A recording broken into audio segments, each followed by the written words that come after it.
When clients say, I can afford it, what do you say? In this video, I want to help you understand two important aspects. Number one, why the objection, I can afford it, could happen. And number two, how to handle this objection correctly to close the sale. My name is Max Cecco, and I teach aspiring entrepreneurs and professionals how to turn their knowledge and or someone else's expertise even into a seven-figure business. Before making a real example of how you can manage this objection during a phone call, I want you to understand why this objection could happen and what to do to prevent this affirmation. When clients say, I can afford it, we can identify three main reasons behind this objection. Reason number one, money. It could happen that the client doesn't have the money. For example, if you're selling a $10,000 service and the client doesn't know the investment required before jumping in the call, they could not expect to invest this amount of money, or they don't have enough budget to buy your service. Reason number two, value. Clients have the money, but they don't think what you sell has the value based on the investment required. In other words, they don't perceive the value of what you sell.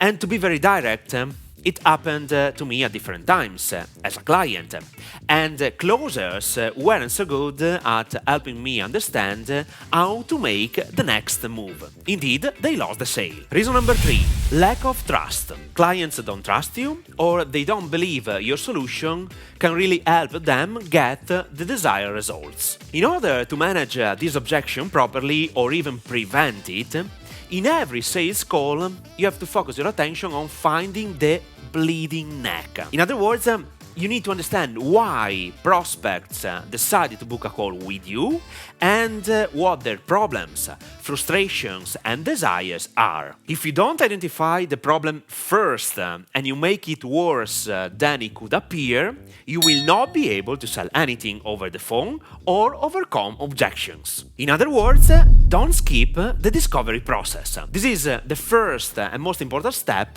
during a phone call. Now it's time to make a real example of handling this objection properly. Let's start this dialogue between Max, the closer, and John, the client.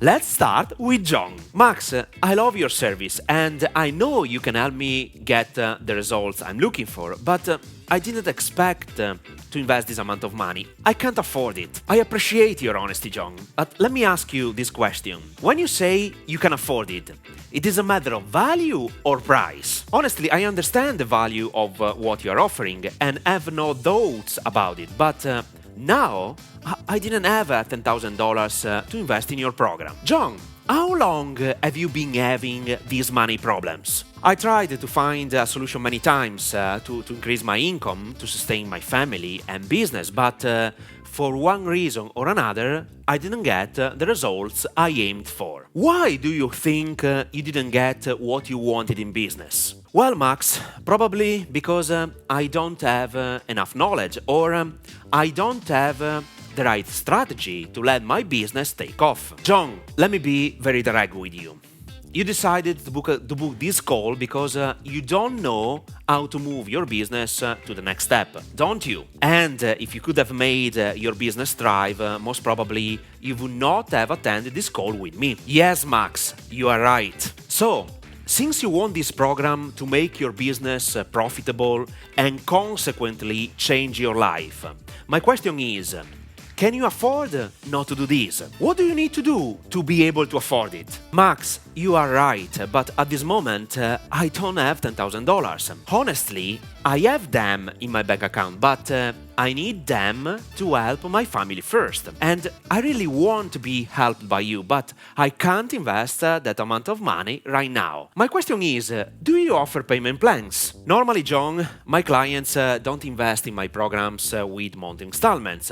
But since I know you are committed to reach your results, I can offer you these two solutions. The first one is these, 2 monthly installments, $5,000 each, no additional costs.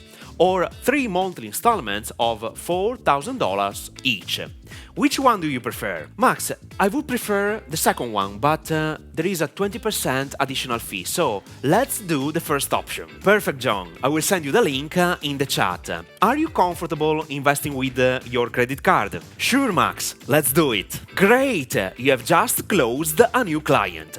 Obviously, every sales call is different, and you need to be flexible enough to understand the real motivation preventing your prospect from becoming a paid client. I have another suggestion for you.